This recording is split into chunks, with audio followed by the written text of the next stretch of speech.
15년 동안 당신을 지켜봤어요. 덕분에 그동안 잘 지낸 셈이야. 심심하지도 않고 외롭지도 않고. 상처받은 자한테 복수심만큼 잘 듣는 처방도 없어요. 한번 해봐. 15년간의 상실감, 처자식을 잃은 고통, 이런 거 다 잊어버릴 수 있을 거야. 다시 말해서 복수심은 건강에 좋다. 하지만 복수가 다 이루어지고 나면 어떨까? 아마 숨어있던 고통이 다시 찾아올걸?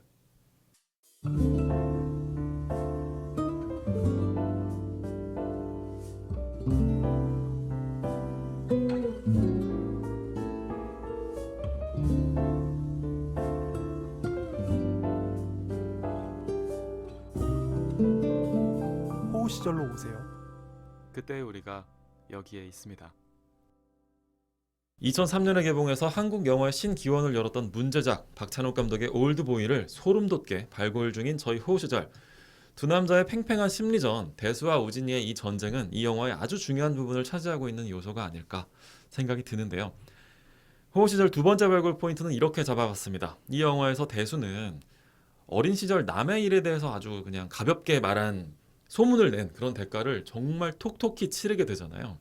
그리고 저희가 전 에피소드에서 발굴해본 이 15년이라고 하는 비밀 속에 숨겨진 고통과 이 인고의 시간 속에서 대단히 강해진 철인의 모습처럼 느껴지는 그런 면모를 보여주기도 해요. 어린 시절 청소년 시절 대수의 모습은 어딘지 좀 껄렁껄렁하고 가벼운 모습인데 인생의 고통을 겪으면서 대수가 좀 변했나? 라는 생각이 들기도 하는 거죠. 눈으로 보기에는 사실상 거의 다른 사람이 된 걸로 보입니다. 그렇죠. 하지만 그럼에도 대수는 여전히 우진이 앞에서 여러 차례 갈팡질팡하는 모습을 보이기도 해요. 우진이 비밀을 까발릴까봐 안절부절 못하고 온갖 아첨과 변명과 아부를 하면서 비위를 맞추려고 하다가 또 한순간 기회가 생기면 우진의 심장이 멈추는 버튼을 눌러서 그를 살해하려는 마음을 먹기도 합니다. 이 나약한 모습 속에서 관객들이 스스로의 모습을 한번 돌아보게도 되는 것 같은데 나는 어땠을까? 나라면 어땠을까? 하면서요. 저희가 골라본 두 번째 발굴 포인트는 이겁니다. 정녕 인간은 아무리 엄청난 고통을 겪고 나서도 끝끝내는 바뀌지 못하는 걸까? 끝끝내는 자기 자신을 극복하지 못하는 걸까요? 저부터 답변을 드리면 네.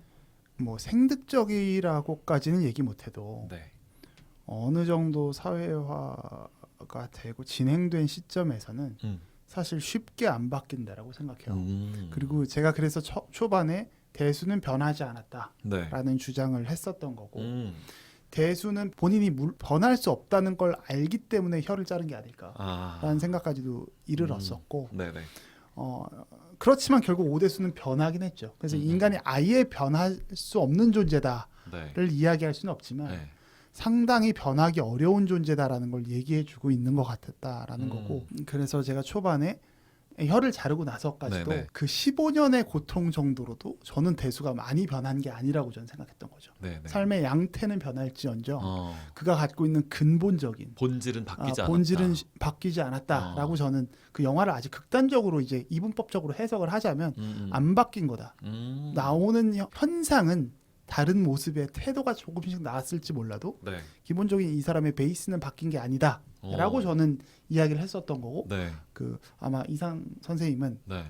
그 이전에 먼저 바뀌었던 거다라고 그 초반에 얘기를 해주셨던 거. 이 선생님은 어떠세요? 이렇게 뭐 저희가 꼭 이 영화 뭐 안과 밖을 다 통틀어서 하는 얘기이긴 한데 사람은 어디까지 바뀔 수 있는 걸까요? 아니면 뭐 절대 바뀌지 못한다 뭐 이런 주장도 있기는 한데. 왜 이제 해방일지에 네네. 그 해방 클럽이 이제 모여서 네. 동아리 나누는 결성. 이야기 중에 네. 그 문제가 뭔지 안 것만으로도 저희가 오. 그 뭔가 이룬 게 아닐까요? 이런 대사가 네네네네. 나온단 말이에요. 네. 근데 이제 이 정도면 오대수도 뭐가 문제인지는 알지 알았죠. 않았을까? 알았죠. 그런 생각을 해봐요. 자, 음. 그런데 아까 이제 읽어주셨는데 이유진의 대사 네. 복수가 끝나면 숨어있던 고통이 다시 찾아올걸요? 맞아요. 이렇게 오대수에게 말하지만 네. 사실 본인이 구원받고 싶고 본인이 사실은 극복을 하고 싶었던 게 아닐까. 우진이가. 본인이 네. 희망을 좀 찾고 싶었던 게 아. 아닐까. 저는 좀 그런 생각을 네네네. 했어요. 네. 나는 여기까지 왔는데 난 아직 못 찾았어. 요렇게 이야기를 이렇게까지 하는 했는데도 거예요. 네네. 너도 그럴 거야. 약간 이런 그러니까 음. 본인 프레임에서만 자꾸 보는 거죠. 네. 근데 이거 재밌는 게 제가 이제 오늘 오기 전에 네. 올드보이를 2번 보고 네. 그 복수인하의 것을 다시 한번 보고 그러셨군요. 그 네. 친절한 금자씨를 와. 다시 한번 봤어요. 3부작을 다. 근데 이제 친절한 금자씨도 제가 영화관 가서 봤었는데 이게 오래돼서. 이게 기억에서 네네. 오래돼서 이제 기억에서 사라진 것 같은데 친절한 금자씨의 영화 말미에도 네. 그 유지태가 유괴당한 아이가 이게 죽었는데 네. 이 아이가 만약에 이게 어른이 됐다면 가정했을 때의 모습이 이제 유지태로 등장을 해요. 맞아, 그런 장면이 음, 있었던 음. 것 같다. 이게 영화 올드보이에서는 이우진이 마지막에 엘리베이터에서 누나의 손을 네. 잡는 것처럼 하다가 환상을 방아쇠를 보고. 네. 그렇죠. 네네. 방아쇠를 당기잖아요. 그러니까 친절한 금자씨에서는 유괴당한 남자를 유지태 씨가 이제 그 어른의 어떤 모습을 네, 네. 이제 연기를 하는데 유괴당한 아이의 어른 버전인 네. 유지태가 이영애 씨 그 주인공 이제 금자 씨에게 입에 재갈을 물려버려요. 그러니까 이게 또 약간 등식화된 것 같기도 한데 네. 이 복수 그 3부작이 박찬욱 감독이 뭔가 이게 희망을 주고 싶지 않은 뭔가 이제 사적 정의를 용납하지 않는 것처럼 이게 뭐 네, 느껴지기도 하고 약간 이게 비극적으로 자꾸 풀어가고 싶었던 게 아닐까. 네. 그래서 이제 주인공들이 뭔가 빠져나갈 구멍이 없는 것처럼. 음. 그래서 제가 아까 초반에 네. 저는 이제 오대수와 이유진을 뭔가 구해주고 싶은 거예요. 네. 이 상황에서. 음. 그러면 이제 상담자로서 좀 할 수 있는 어떤 네네. 질문이라든가 역할이 네, 네, 뭘까 하다가 그 질문이 생각이 난 네. 거였거든요. 어허. 그 얘기를 이제 오대수에게도 왜 이런 걸 못 따졌냐. 이우진에게도 너가 만약 그러니까 너는 이제 그렇게 해도 되는 거야. 학교에서 그렇게 해도 되는 거야? 음. 지난번 에피소드 말씀드렸었던 것처럼. 허허. 이런 이야기를 하고 싶다. 그러면 이제 그 인간이 변하는 건 네. 상처를 통해서 변하는 게 많을까요? 아니면 본인의 의지로 변하는 게 많을까요? 외부적인 네네. 자극에 의해서 변하는 그러니까 걸까요? 우리는 우리의 결심으로 인해서 극복해야 할 수 있는 걸까? 결심만으로 혹은 일종의 뭐 의지로. 극기봉례가 가능하냐? 음. 아니면 외부적인 어떤 큰 자극에 의해서 변하는 거냐? 이게 사람마다 다르지 않을까 싶어요. 네. 그러니까 우리가 이게 그런 얘기 하잖아요. 바닥을 치면 네. 올라올 일만 남았다. 그렇죠. 근데 바닥을 치면 너무 늦거든요, 보통. 그렇죠. 회복되는 게 이게 굉장히 느려져요. 네네. 너무 그러니까 늦었어 나. 예방을 하거나 네. 그 전에 조심해야 된단 말이에요. 근데 그 전에 조심하는 사람들도 있어요. 네. 하지만 자기가 꼭 경험해봐야 아는 그거 사람들도 있는 거죠. 먹어봐야 그렇죠, 똥인 줄 아는 그렇죠. 그런 사람들도 있다. 네. 갑자기 식분증이 나왔네요. 교양 있는 방송. 93.1의 느낌으로.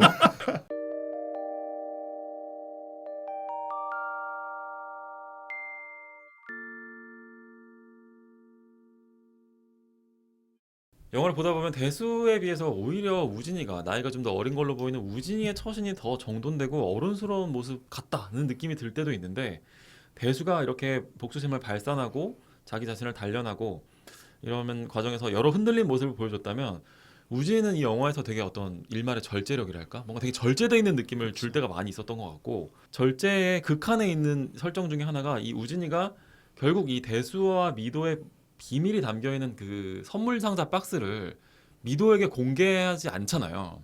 공개할 수도 있었는데 그거를 결국에는 중단하는 뭔가 그런 내용이 나오는데 이 박스를 열지 않은 부분 이 부분에 대해서도 좀 한번 발굴을 하고 싶어져요. 사실 언뜻 생각하면 이 박스를 공개해서 미도한테도 다 알려버리는 게 복수의 완성인 거 아닌가라는 생각이 들기도 하는데 왜 우진이는 그 비밀을 공개하지 않았던 걸까요? 인물 소개할 때 네. 우진의 데칼코마니가 대수가 되고 네.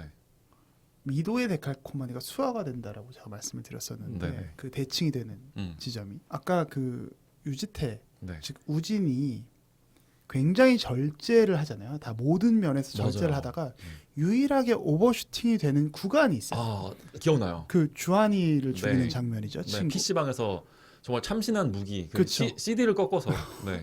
아주 참혹하게 죽여버리는데 근데 그때 그 절제돼 있던 우진을 폭발시키는 하나의 기제라고 해야 되나? 네네. 그거는 오직 수화예요. 네, 맞아요. 수화와 관련된 거거든요. 네.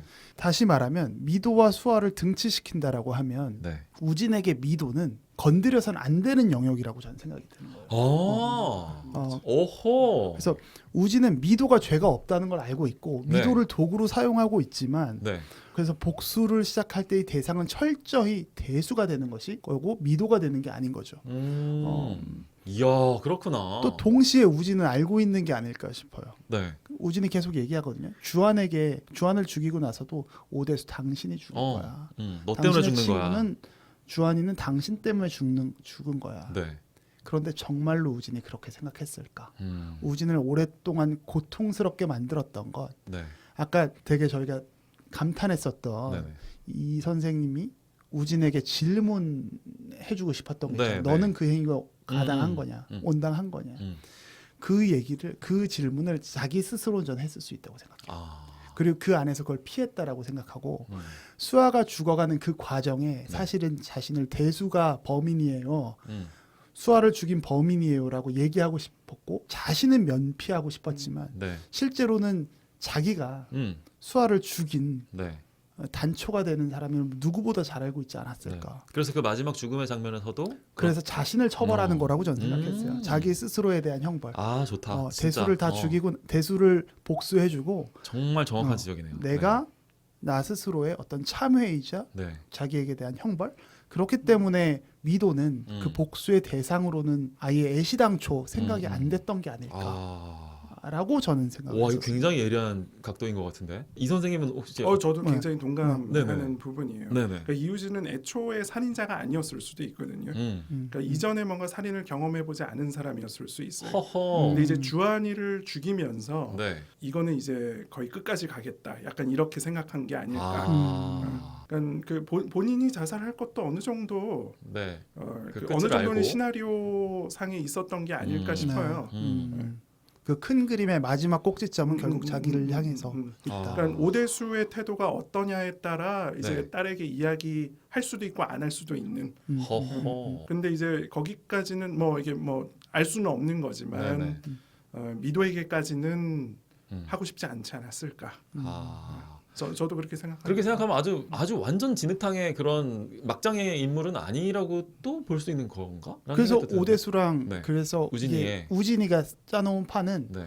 오대수에게 자신의 심리를 계속 경험하게 하고자 했다는 네. 저는 이 선생님의 말씀이 전 그게 맞다라고 생각하거든요. 아. 그게 가장 큰 형벌이고 복수인 거죠. 역지사지. 네. 마지막에 이제 리모컨을 눌렀을 때도 심장이 멈춰지는 게 아니라 네네. 오디오가 틀어지면서 그쵸. 네. 이제 사랑이 나는 장면이 나와버리는 거죠. 그 그렇죠. 대수와 미도의. 더 극단적, 그러니까 그걸 내용으로 알고 있는 것과 네. 내가 지금 딸과 관계를 맺었던 사람을 본인이 머리로 이해하는 것과 그 소리로 감각적으로 듣는 건 다르잖아요. 그렇죠. 그걸 그래서 통해서, 이제 이유진이 그 이야기를 한단 말이에요. 우리는 알면서도. 알면서도 사랑했는데 너희는 과연 그럴 수 있을까? 네. 그러니까 던지는 이유진이 거죠. 네. 줄 수 있는 최고의 어떤 고통, 형벌. 형벌인 네. 거죠. 와, 이렇게 생각하면 또 우진이의 복수의 치밀함에 대해서도 네. 다시 한번 감탄하게 되기도 하고, 이 방송 들으시는 분들은 대수와 우진 쪽에서 또 어떤 캐릭터에 더 심정적으로 근접함을 느끼시는지도 전 문득 궁금해지기도 해요. 그게 네. 제가 처음에 우진이를 통해서 그 관객들이 좀 찝찝함을 느꼈을 거다라는 말씀을 드렸는데 네. 저희 오늘 방송을 쭉 같이 하면서 이 선생님 얘기를 듣다 보니까 네네. 더더욱 음. 우진과 대수 그 누구를 선택해도 그게 선악이 동시에 존재할 수 있는 부분이 있고 그렇지. 양가적인 측면이 있고 맞아요. 그래서 우리는 답을 내리지 못하면 불편해지거든요. 네. 근데 답을 내리기 어려운 구조에 관객마저 외통수로 빠지게 했던 게 아닐까. 라는 생각. 어떻게 보면 또 박찬욱 감독의 못된 장난처럼 느껴지기도 그쵸. 하네요. 이 모든 이 복수 3부작 시리즈가 그 박 감독님은 어떤 얘기를 하고 싶었던 걸까요? 지금도 이제 헤어질 결심이라는 신작 영화가 개봉하고 있는데 네. 뭐 아직 보지는 못했지만 어떤 내용일지도 문득 궁금해지고 그렇습니다.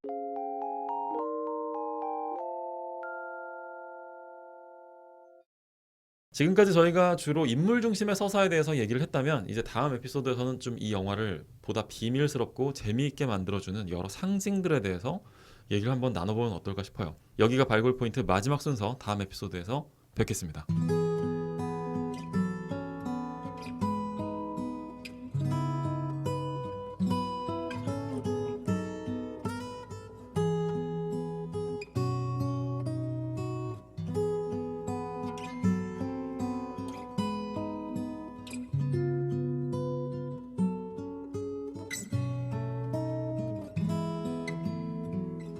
우리의 호우 시절.